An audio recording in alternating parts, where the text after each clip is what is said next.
Start this off by demonstrating 3 common mistakes that we see people making.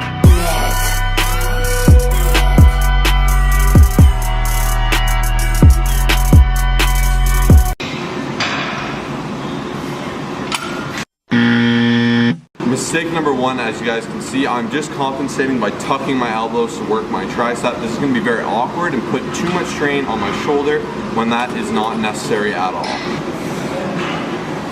Nice khakis, pal.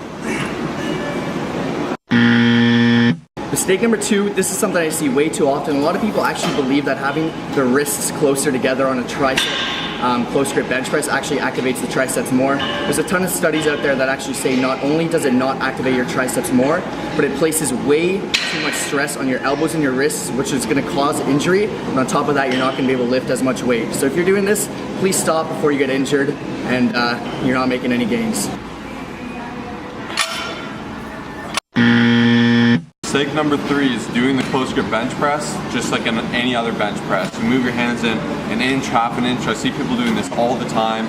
They make no changes, they just move their hand in a fraction of the way, kind of get nowhere, and you're just going to end up doing a bench press. It's the same thing, it's just changing where your hand placement is ever so slightly. Hey guys, so when executing proper form in the close grip bench press, there's a lot of things that you need to keep in mind. Number 1, you want to start off by taking a shoulder width grip approach to the bar.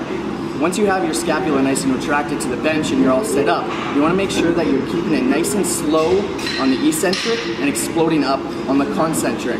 With that being said, when you're lowering the bar down, you want to make sure the bar is going just to the bottom of your chest. You're making sure that you're getting a full range of motion, and most importantly, instead of having your elbows flared out, you're keeping them nice and tight to your lats. Guys like Josh and myself, who appear to be a bit wider, it's harder to keep our elbows fully tight to our lats, but we do what we can and make sure we're really keeping them nice and tight to ensure that we're working the full 3 heads of the triceps.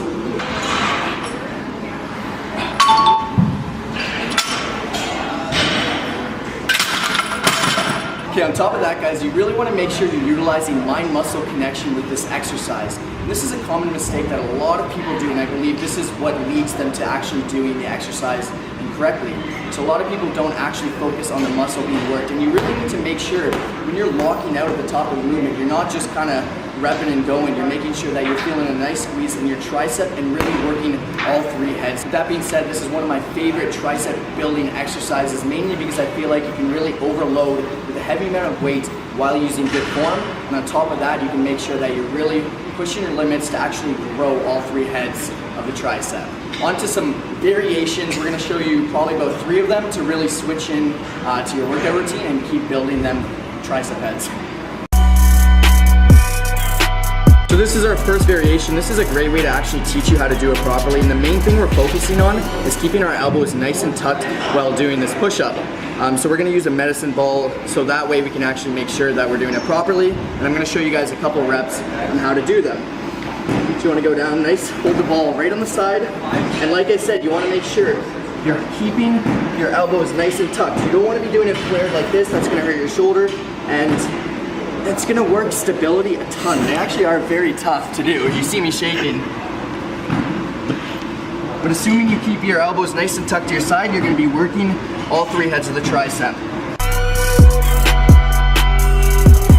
One other cool thing about this is when you guys notice, if you're doing close grip push-up, just like this, myself, I tend to feel a lot of wrist pain, but the fact that you're holding the ball in like a neutral grip position makes it a lot easier on your wrists. Alright guys, for the second variation, if you're having a lot of pain or you just find that you're not able to do the barbell effectively, sometimes the gym's just really busy and you don't want to be that guy waiting for another bench press.